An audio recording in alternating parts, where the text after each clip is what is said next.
श्री शिवाय नमस्तुभ्यं। हर हर महादेव। दोस्तों, आप सबको पता है कि पितृपक्ष का बहुत ही प्यारा सा महीना शुरू हो चुका है और इस पूरे पितृपक्ष के दौरान अगर आप अपने पितृ को प्रसन्न करना चाहते हैं, तृप्ति करना चाहते हैं, तो यह 3 चीज पूरे पितृपक्ष के दौरान आपको खाने चाहिए, जो कि पूज्य गुरु जी की कथा से सुनकर ही बहुत ही अच्छे से समझाऊंगा कि वह कौन सी 3 चीज जिन्हें हमें खाना ही होगा इस पितृपक्ष के दौरान। लेकिन उससे पहले आप सभी से एक छोटी सी प्रार्थना करूंगा कि यदि आप भी भगवान भोलेनाथ को सच्चे दिल से मानते हैं तो पूरे सच्चे मन से इस वीडियो को एक लाइक और चैनल को सब्सक्राइब करके कमेंट बॉक्स में हर हर महादेव जरूर लिखिएगा। लेकिन वीडियो शुरू करने से पहले आप सभी को एक जरूरी बात बता देता हूं, क्योंकि अगर आप अपने पितरों को सच में प्रसन्न करना चाहते हैं, उनका आशीर्वाद पाना चाहते हैं, तो आपको जो मैंने वीडियो के अंत में 2 विशेष काम बताया है उसे आपको करना ही है, तभी आपके पितृ प्रसन्न होते हैं। तो इस चीज का ध्यान रखिएगा। तो चलिए जानते हैं वह कौन सी 3 चीज है जिन्हें हमें इस पितृपक्ष के दौरान खानी है। तो उन 3 चीजों में से पहली चीज जो है वह है तरोई। हमारे तरफ इसे तरोई कहते हैं और किसी किसी जगह में इसे तुरई भी कहते हैं। आप कमेंट में बताना कि आप इसे अपने साइड में क्या कहते हैं। अब देखिए आपको क्या करना है। आपको इस पूरे पितृपक्ष के दौरान जब भी आप अपने घर में ब्राह्मणों को भोजन कराएंगे, उस दिन आप तरोई का भोग जरूर बनाएं। और यदि किसी कारणवश अगर आप अपने घरों में ब्राह्मणों को भोजन नहीं करा पाते, तो पितृपक्ष के दौरान आपको पूरा यानी कि 29 तारीख से लेकर के और 14 अक्टूबर के बीच में तरोई का सेवन 100% कराना ही कराना है। इन तीनों में से आपको कोई एक काम करना ही करना है, ठीक है। तो यह तो हो गई पहली चीज जिसे आपको इस पितृपक्ष के दौरान तो खाने ही खाने हैं। अगर आप अपने पितरों को तृप्त करना चाहते हैं, प्रसन्न करना चाहते हैं, तो ठीक है, उसके बाद बात कर लेते हैं वह कौन सी दूसरी चीज है जिसे आपको इस पूरे पितृपक्ष के दौरान खानी ही है। तो आप जानते होंगे उड़द की दाल, जिससे हमारे घर पर दाल भी बनती है, काला उड़द की दाल। तो इसमें भी आपको वहीं से विधि दोहरानी है। इस पूरे पितृपक्ष के दौरान जिस दिन आप अपने घर पर ब्राह्मणों को भोज कराएंगे, उस दिन आपको उड़द दाल से संबंधित कोई ना कोई चीज उनको भोजन में जरूर परोसनी है।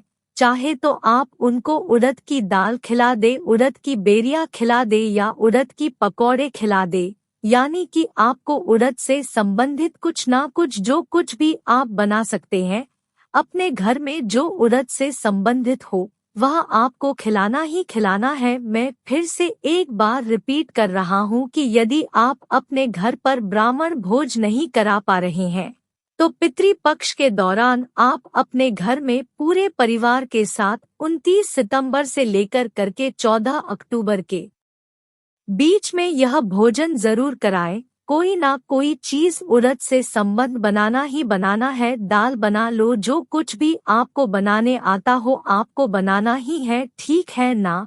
आ गई आपको बात समझ में। इन 16 दिनों में जब आपकी इच्छा हो तब आप उड़द दाल से संबंधित कोई भी चीज बनाकर खा सकते हैं, ठीक है। तो यहाँ तक हमने 2 चीजों के बारे में बात कर ली है। अब हम जानते हैं वह कौन सी तीसरी चीज है जिसे हमें इस पितृपक्ष के दौरान खानी ही खानी है। तो आपको बता दे कि दूध से बनी सामग्री जिसे सबसे ज्यादा महत्व दिया गया है पितरों को तृप्त करने के लिए, खुश करने के लिए, तो वह है खीर। और एक चीज का ध्यान रखना, खीर मीठी होनी चाहिए। मैं यहाँ पर बार बार एक शब्द का इस्तेमाल कर रहा हूँ, तृप्ति। क्या आपको पता है तृप्त होने और खुश होने में बहुत ही ज्यादा अंतर होता है। अगर आपने कैसे भी किसी भी तरीके से अगर अपने पितरों को तृप्त कर दिया, तो पूरा जीवन जब तक आपकी सांस चलेगी तब तक आपको कभी भी वह परेशान नहीं करेंगे। यह अंतर होता है तृप्ति होने में और खुश होने में। ठीक है, समझ में आ गई बात मेरी।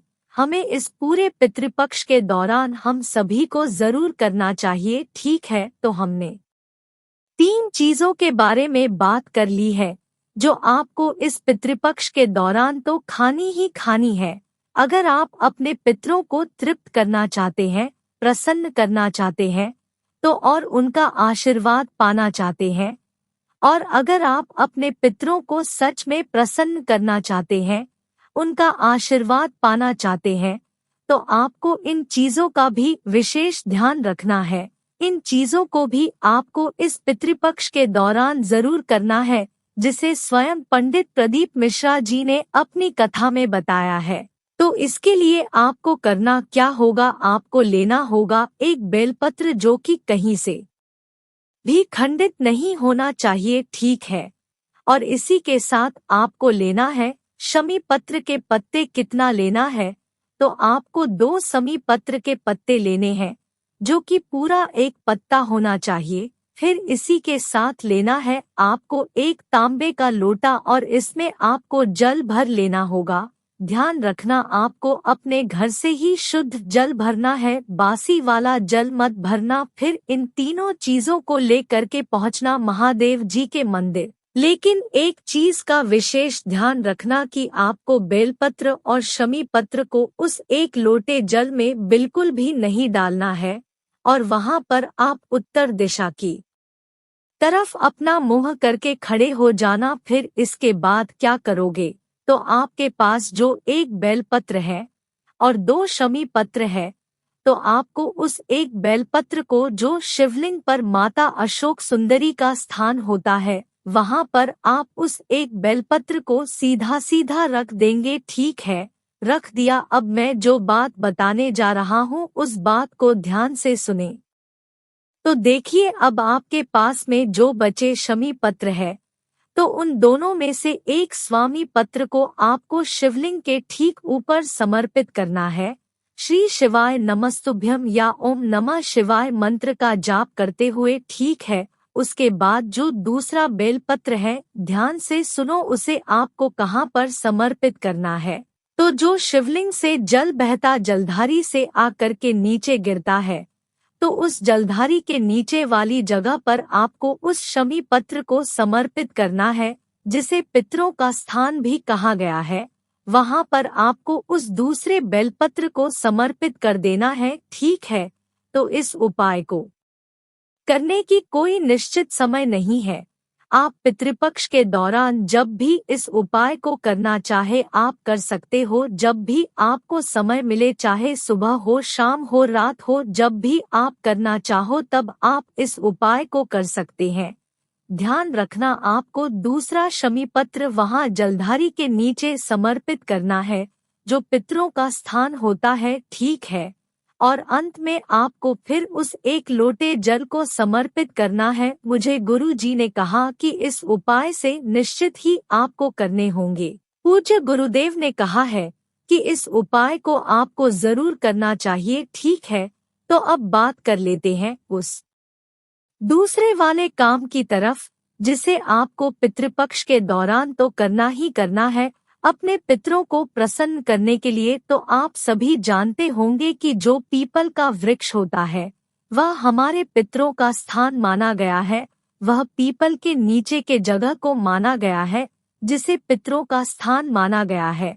तो आपको क्या करना है, अगर आप बहुत दिनों से बीमार हैं या आपके घर में किसी को बीमारी लगी हुई है और वह ठीक होने का नाम ही नहीं ले रहे, आप बहुत दवाई खा लिए, बहुत डॉक्टर को दिखा दिया, लेकिन वह ठीक ही नहीं हो रही है, तो आपको करना क्या है, आपको जाना है पीपल के वृक्ष के नीचे, और पीपल के वृक्ष की जो छलनी होती है, उस छाल को आपको निकालना है।